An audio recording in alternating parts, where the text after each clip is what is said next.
오늘 하나님의 말씀의 제목은 인류의 소망 예수 그리스도입니다. 믿으십니까, 여러분들? 예, 우리 오늘 읽은 말씀이 어느 성경이죠? 로마서입니다. 로마서. 로마서는 총 몇 장으로 구성되어 있습니까, 여러분들? 16장으로 구성되어 있습니다. 그런데 오늘 우리가 읽은 말씀은 15장의 말씀을 읽었고요. 15장의 말씀은 로마서 전체의 결론에 속하는 장입니다. 이 마지막 장은 이 로마의 동역자들을 소개하고 있기 때문에 최종 결론은 15장에 나와 있습니다. 그러니까 15장에는 로마 전체의 내용의 결론이 나와 있습니다. 여러분들 그 결론이 무엇이겠습니까? 그것은 하나님이 로마 교회를 향한 바울의 계획과 그리스도인이 어떤 목적으로 이 땅에서 어떻게 살아야 되는지에 대해서 말씀을 하고 있는 것입니다. 우리 로마서 15장 6절 말씀을 다 함께 봉독하도록 하겠습니다. 준비 시작. 예수 그리스도의 아버지께 영광을 돌리게 하려 하노라. 여기서 한 마음과 한 입으로 뜻이 뭐겠습니까? 나 혼자만이 아니고 또 내 가족뿐만 아니고 내 지인들만 아니고 내 민족뿐만 아니라 모든 이방 사람들, 열방과 온 인류가 한 마음과 한 입으로 하나님께 영광을 돌리는 것이 그리스도인의 최종 목표이다. 이렇게 가르치고 있습니다. 그래서 이것에 대해서 부연 설명하자면 구약을 가지고 이야기를 하는데 모세오경에도 시편에도 예언서들에도 말씀하시기를 예수님이 유태인만의 구주가 되는 것이 아니라 할례자들만의 구주가 되는 것이 아니라 모든 이방 사람들도 다 구원을 받을 것이다 라고 성경에 기록되어 있습니다. 12절 말씀에 결론이 더 나옵니다. 우리 다 같이 읽겠습니다. 또 이사야가 이르되 이새의 뿔이 곧 열방을 다스리기 위하여 일어나시는 이가 있으리니 열방이 그에게 소망을 두리라 하였느니라. 여기서 이새의 뿌리가 누구입니까? 다윗의 자손 예수 그리스도를 이야기하는 것이지요. 그러니 예수님은 열방을 다스리는 분이다. 그래서 열방이 예수님을 통해서 소망을 두리라 라고 결론을 내리고 있는 것입니다. 그러니까 이걸 한마디로 이야기하자면 뭡니까? 예수님께서 온 인류의 뭐가 되신다고요? 소망이 되신다. 이런 뜻입니다. 하나님께서 원래 두었던 소망은 유태인들만의 구원하는 것이 아니라 한두 가정이나 하나님의 민족만 구원하는 것이 아니라 온 인류가 구원을 얻을 것이다. 예수님만이 온 인류의 구주가 되시고 그리고 그들의 소망이 되신다. 이런 말입니다. 믿으십니까, 여러분들? 그런데 저는 이 말씀을 묵상하다가 이 로마서 결론에서 딱 마음에 부딪히는 것들이 있었습니다. 그것은 예수님이 온 인류의 구주와 소망이 되신다는 말씀이 솔직히 내 마음에 그렇게 와닿지 않는다는 것입니다. 이게 무슨 뜻이냐면 지금 우리의 현실을 바라보면 그렇게 와닿지 않아요. 그럼 제 믿음이 약해서 그럴까요, 여러분들? 과거만 보더라도 OECD 국가를 보면 선진국들이 다 대부분이 기독교 국가였습니다. 그리고 힘이 막강했고요. 항상 성공했습니다. 그러나 오늘 어떻게 되었습니까? 어떤 나라는 이 공산주의가 되었고 또 어떤 나라는 이슬람 국가가 되었고 남아있는 예수님을 믿는 나라라고 해도 이 세속주의라고 하는 이 엄청난 문화 가운데에 넘어지고 말았습니다. 정말 예수님 믿는 나라인가라는 의심이 들 정도로 많이 바뀌었습니다. 멀리 보지 않더라도 우리나라만 보더라도 그렇습니다. 과거의 예수님은 우리의 소망이다.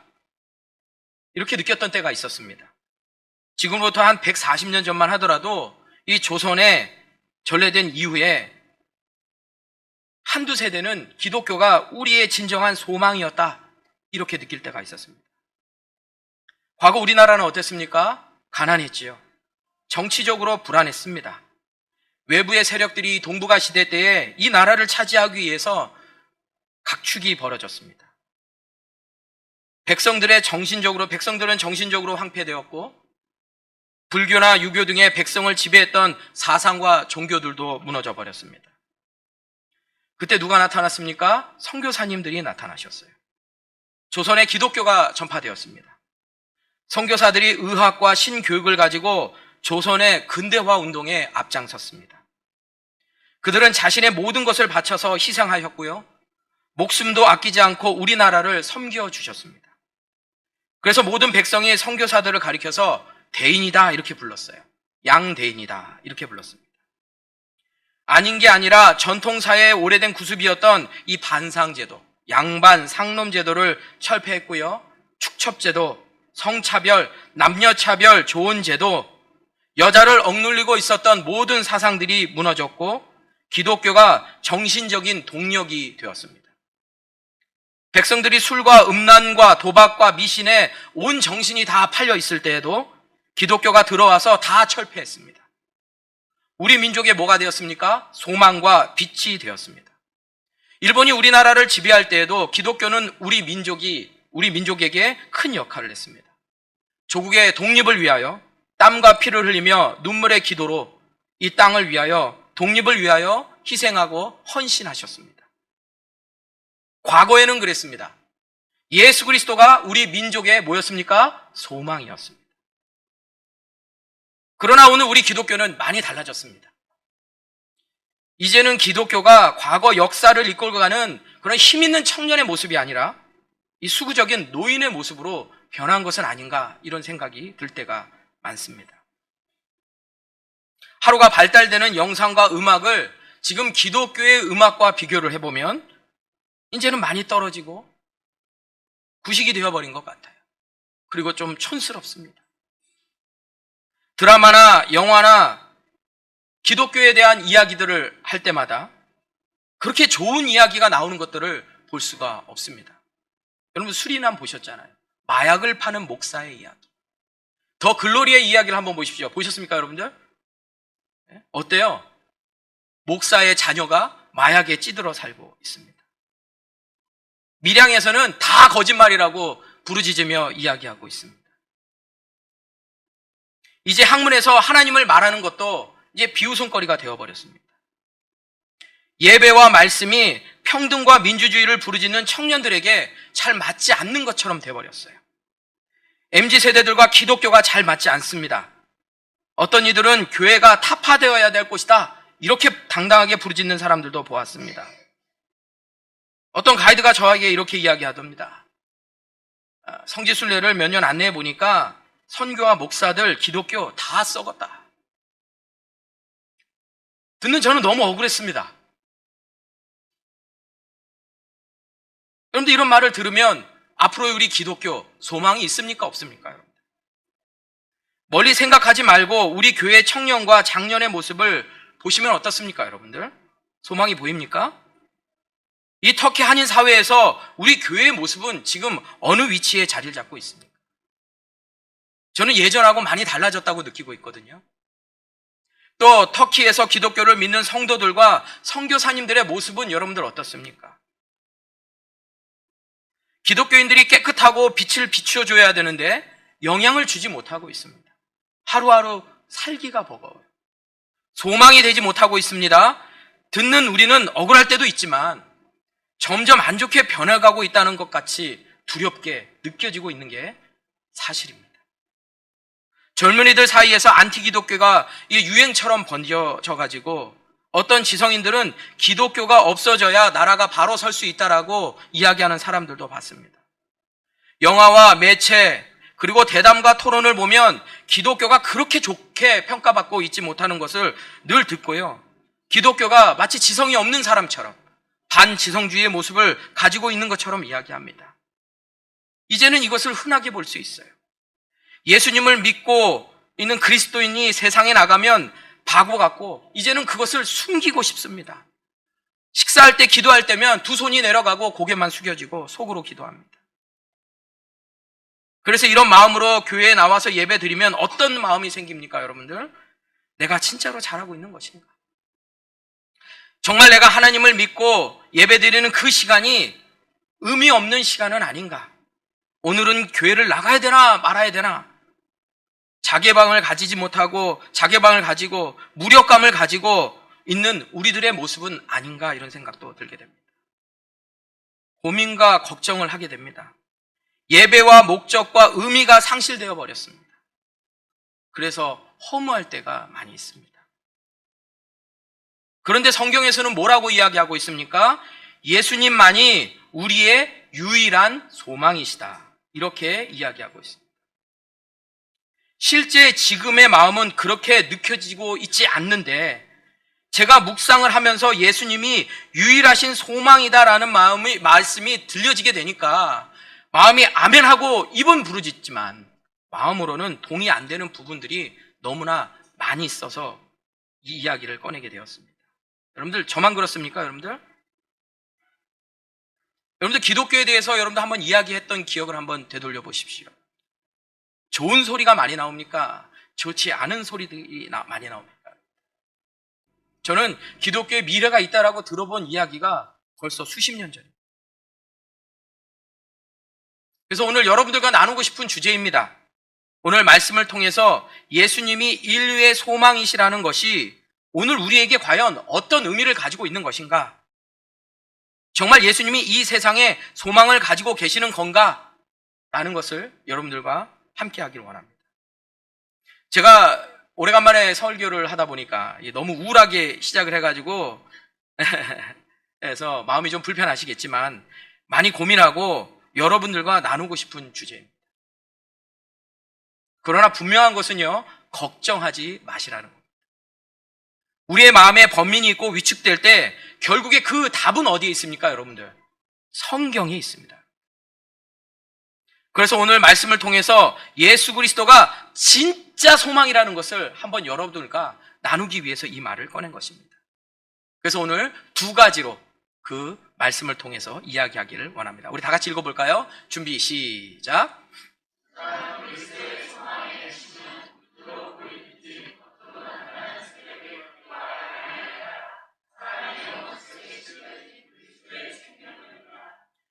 여러분 성경에서는요, 예수님이 온 인류의 유일한 소망이시다 이렇게 말하는데 문제는 우리가 그렇게 잘 느껴지지 않을 때가 많다는 것입니다. 무언가 기독교에 대해 오해를 하고 있기 때문에 그런 거예요. 여러분. 기독교가 눈으로 보이든지 또는 겉으로 드러나는 크기나 세력 때문에 인류의 소망이 된다라고 생각하는 것은요, 착각입니다. 여러분. 과거에 이렇게 선교하시는 분들이 많이 계셨어요. 실제 미국의 대공황 이후에 자본주의 시대는요, 황금 시대를 열었습니다. 미국과 유럽들도 너나 할 것 없이 기독교로 기초로 세워진 나라들은요, 모두 다 성장을 했습니다. 그래서 그 나라에서는요, 어떻게 했습니까? 선교사님들을 엄청나게 전 세계로 파송을 시켰습니다. 우리나라도 경제 성장을 하고 교회들이 대형화되면서 1970년대 엑스폴로 74 이후에 기도운동이 일어났고 부흥운동이 일어났고 그 다음에 선교사님들이 엄청나게 세계에서 두 번째로 많이 파송되는 나라가 되었습니다. 그때 흔히 이런 말들을 선교지에서 많이 했습니다. 예전에 우리나라도 예수님 믿기 전에는 참 못 살았다. 그러나 예수님을 믿는 나라가 되면서 잘 살게 되었다. 너희들도 예수님 잘 믿으면 미국과 유럽과 우리나라처럼 너희들도 잘 살 수 있다. 예수님 믿으세요. 이 말을 성장을 원하는 나라가 듣게 되었고 실제로 많은 영향력을 끼쳤습니다. 실제로 도움이 되기도 했습니다. 지금도 간간히 예수님 믿으면 자녀가 잘 되고 성공할 수 있다라고 말하고 있습니다. 맞습니까, 여러분들? 이제는 그런 말 하기에는 동력을 잃어버렸어요. 죄송하지만. 기독교 국가로 불렸던 나라들이 점점 경제가 어려워지고 있습니다. 코로나와 우크라이나 전쟁은 점차 마이너스 성장으로 바뀌고 있습니다. 더 큰 어려움이 나타나고 있고 코로나가 창궐하면서 우리 신앙의 수준이 여실히 드러나 버렸습니다. 이제는 예수님 믿으면 잘 살게 된다는 것이 느껴지지 않습니다. 그래서 예배와 신앙을 좀 덜 열심히 해도 괜찮다는 마음이 우리 마음 가운데에 있습니다.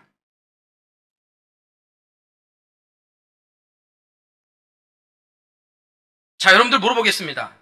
예수님이 우리의 소망이시니 예수님 잘 믿으면 잘 살 수 있습니까, 여러분들? 이걸 바뀌지 않으시네. 여러분들 마음에 한번 물어보십시오. 어떻습니까, 여러분들?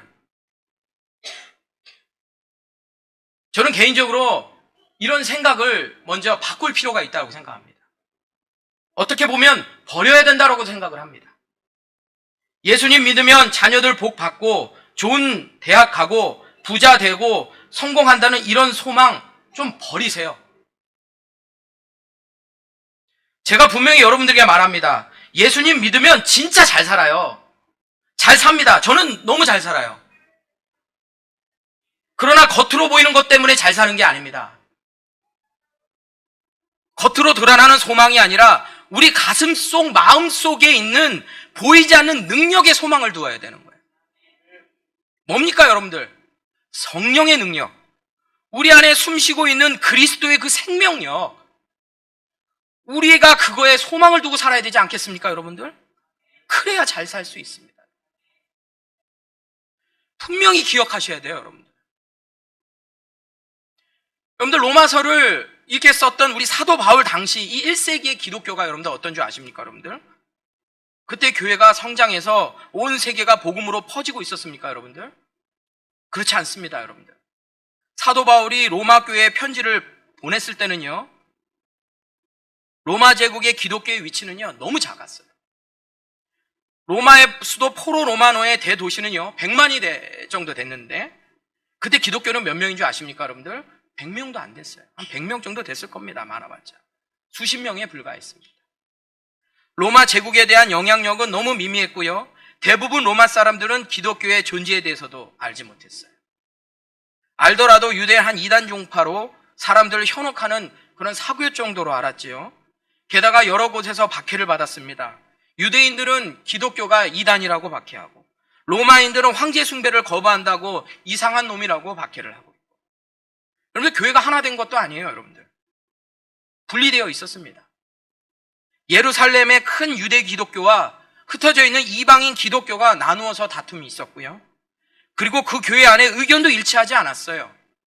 통일된 목소리도 없었고 서로를 비판하고 업신여겼습니다. 바울의 모습은 어떻습니까, 여러분들? 지금이 되니까 우리가 위대한 이 신앙인이다, 기독교 인물이다 이렇게 평가하고 있지만, 키도 작고 못생기고 대머리에다가 허리가 구부정해가지고 다니는 이 바울의 모습을 한번 생각해 보십시오. 예수 그리스도만이 인류의 소망이다라고 이야기할 때 사도 바울은 그 교회나 크기나 상황을 보고 이야기하지 않았습니다. 우리가 먼저 그것부터 알아야 돼요. 그러면 뭘 보고 이야기했겠습니까? 13절에 나와 있습니다. 우리 다 같이 읽어보도록 하겠습니다. 준비 시작.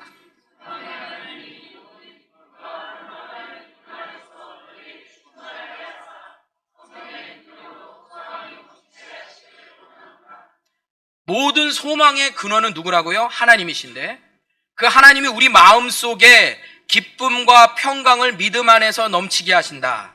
그리고 우리 안에 있는 성령님이 그 소망을 점점 더 풍성하게 더 넘치게 만들어 주신다. 이런 이야기입니다. 여러분, 이 말씀을 보면 모든 것이 뭐로 되어 있습니까? 외형적으로 되어 있습니까? 전부 우리 마음속에 있는 말씀이에요. 우리의 영혼 속에 나타나는 그리스도의 생명력이 우리의 소망이고 역사라는 것입니다. 이제는 우리 조국의 교회가 외형적으로 세력이 약해지고 성도가 줄어들고 있고, 교회가 문을 닫고 교회의 생활이 어려워지고, 기독교의 문화가 세상의 문화와 뒤떨어지고, 지성인들이 배척하고 학자들이 우리 기독교를 조롱을 한다 하여도 절대 낙심하지 마십시오. 교회에 다니는데 인생 잘 안 풀린다고 억울해하고 시험에 들지 마십시오. 교회 떠나지 마십시오. 사도 바울 때는요, 여러분들 더했습니다. 여러분, 하나님께서 우리의 심령 속에 믿음을 주시고 그 믿음 때문에 기쁨과 평안이 넘치는데, 성령의 능력으로 우리의 소망이 흘러 넘칠 때 다른 사람이 나와 같이 믿게 되면 영혼에 뭐가 생깁니까, 여러분들? 기쁨이 생기게 되고, 보이는 것 때문에 나의 미래가 불안하기 때문에 낙심하지 않고요, 오히려 그 기쁨으로 질병과 고통과 걱정과 정신적인 문제들이 다 해결될 줄로 믿습니다. 그래서 믿지 않는 자들이 우리의 모습을 보면 예수 믿는 사람들이야말로 참 희망이구나, 소망이구나, 이렇게 이야기하는 게 뭐가 되겠습니까? 빛과 소금의 역할이에요. 이렇게 소망을 갖는 여러분들이 되기를 주님의 이름으로 축원합니다. 근데 향기 바를 때 어때요? 향수 뿌릴 때 어떻습니까? 저도 오늘 향수 뿌리고 왔는데 어떤 분들은 이렇게 싹 뿌리고 여기 탁탁 뿌리고 이렇게 탁 하잖아요. 그래서 냄새 나죠. 우리는 은근슬쩍 어떻게 합니까? 싹싹 뿌려가지고 그 사이로 싹 들어가는 거예요. 아무도 모르게 그 향기가 그들에게 전염되는 거예요. 이게 뭡니까? 성경의 가르침입니다. 감리교 목사님이셨던 김영철 목사님이라고 하는 분이 계십니다. 유명한 분이 아니세요. 여러분 들어본 적 있으세요? 없지요. 그렇게 유명하지 않지만 훌륭한 목회자였고 부흥사셨습니다. 1980년대 초에 이분이 충청도 송곡교회라고 하는 곳에 설교를 하러 가셨습니다. 이 교회는 문제가 있는 교회였습니다. 여러 사정이 있겠지만 교회가 이게 분열이 되어버렸어요. 그래서 갈라져서 싸웠습니다. 그래서 예배당을 누가 차지하느냐를 놓고 재판이 진행되고 있었습니다. 이럴 때 그 교회에 부흥회가 열렸습니다. 이 목사님을 강사로 초청한 겁니다. 그러면 초청한 성도들은 뭘 기대했겠습니까? 아마 이러지 않겠어요? 열심히 기도하고 노력하고 투쟁해서 꼭 이기길 바랍니다. 사탄의 세력이 물러가고 하나님이 여러분들에게 힘을 주셔서 정의가 이기게 될 것입니다. 자, 기도합시다. 이걸 기대하지 않았겠습니까? 부흥회에서. 그런데 그때 김영철 목사님이 가서 설교를 하시는데 제 정신이 번쩍 들었습니다. 제가 그대로 읽어드리겠습니다. 한번 들어보세요.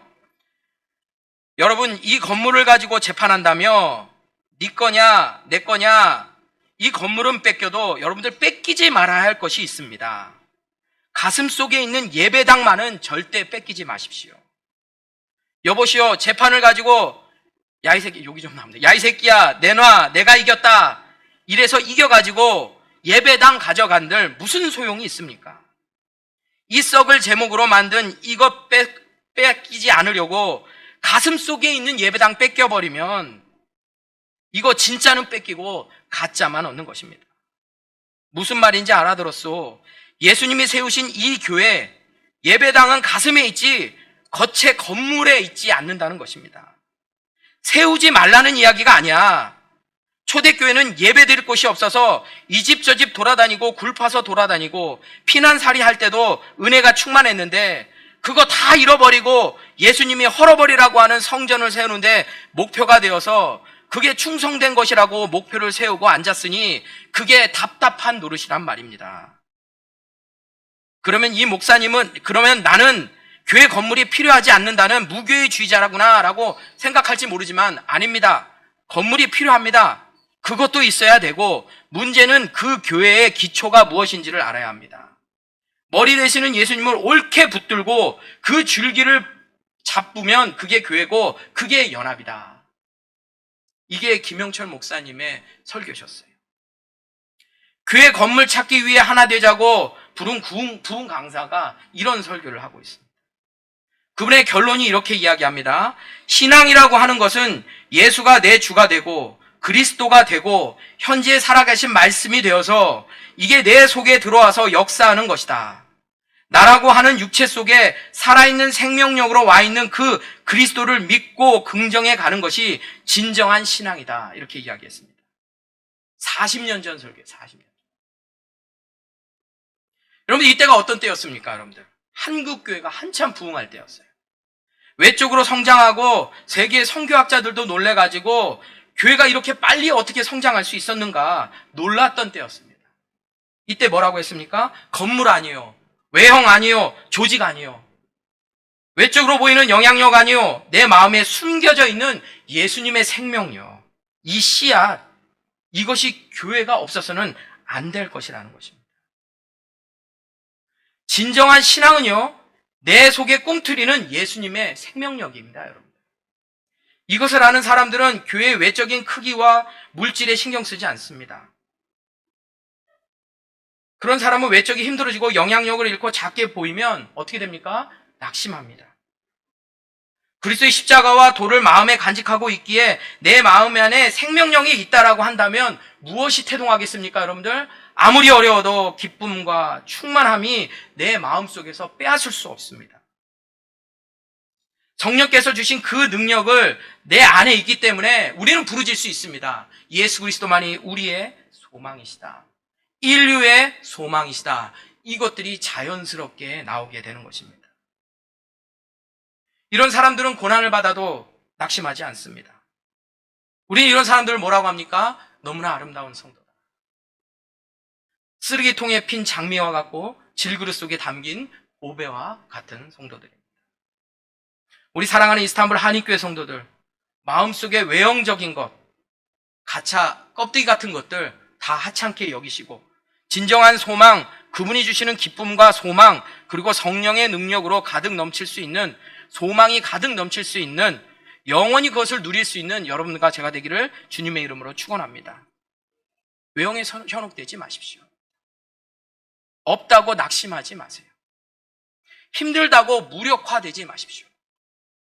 누가 뭐라 해도, 언론과 매체와 학자들이 우리를 비방해도 걱정이 없어요. 왜냐? 우리 안에 그 소망이 있기 때문입니다. 우리 두 번째 한번 읽어볼까요? 준비 시작.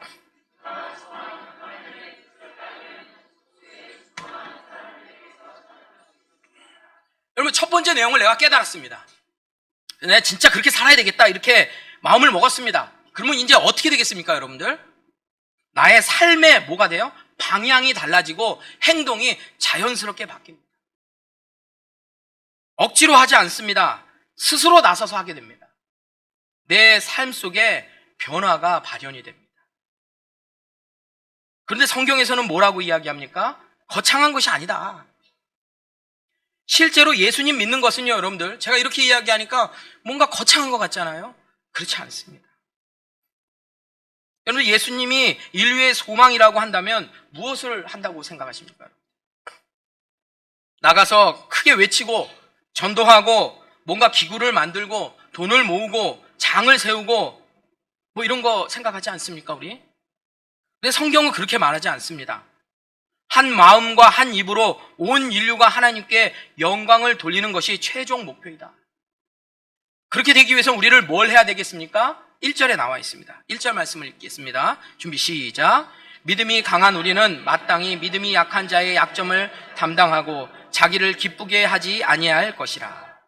뭡니까, 여러분들? 무슨 뜻입니까? 우리 주변에 나보다 약한 사람들 있지 않습니까? 믿음이 약하고 지식이 약하고 지위가 낮거나 아무튼 나보다 약한 사람들이 있잖아요.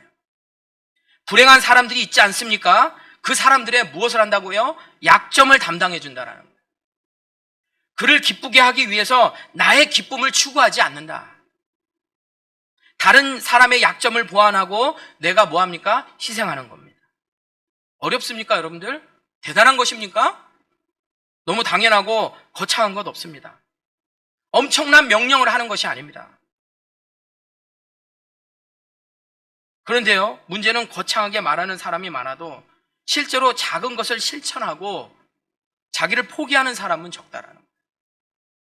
그런데 성경에서는 작은 사람의 약점을 담당하고 희생하는 자가 그리스도의 소망이라고 이야기하잖아요. 제가 지난번에 오래전에 설교할 때 이야기했죠. 빌라델피아 교회가 왜 칭찬을 받았습니까? 우리 계시록 3장 8절 말씀을 읽어보도록 하겠습니다. 준비 시작.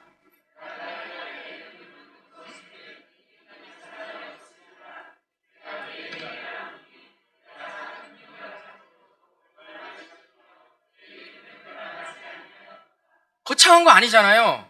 작은 능력 가지고 있습니다. 4대 교회는 어땠습니까? 우리 3장 4절 한번 읽어볼까요? 좀 시작.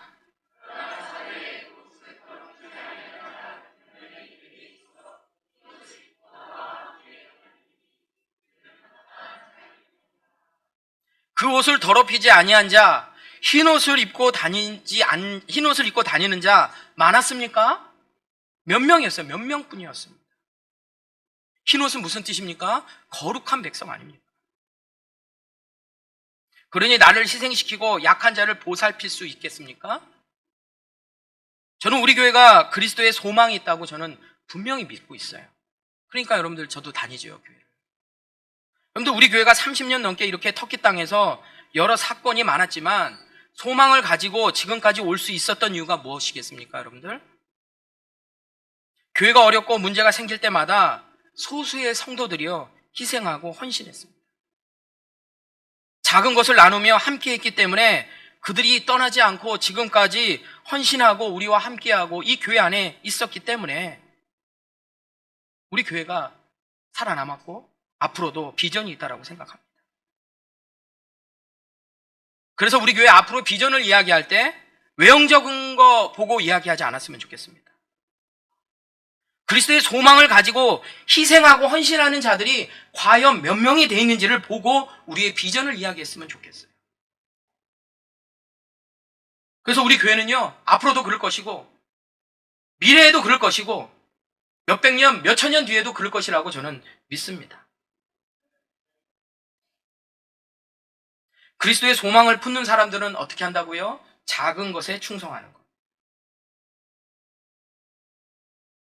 여러분들, 겉으로 보기에는 기독교가 문제가 생기고 쇠락하니까 또 코로나 때문에 교회에 나오지 않는 사람들이 더 많아지니까 무력감에 듭니까? 낙심하십니까? 지금 이 시대에도 앞으로에도 우리 예수 그리스도는 인류의 소망이십니다. 절대 흔들리지 말았으면 좋겠어요. 그래서 우리 안에 기쁨과 소망이 넘치기를, 내게 주시는 성령의 능력으로 그리스도의 소망을 깨달을 때 이것이 흘러 넘쳐서 우리 교회가 희생하고 헌신하는 교회가 되었습니다. 내가 희생해도 아깝지 않아.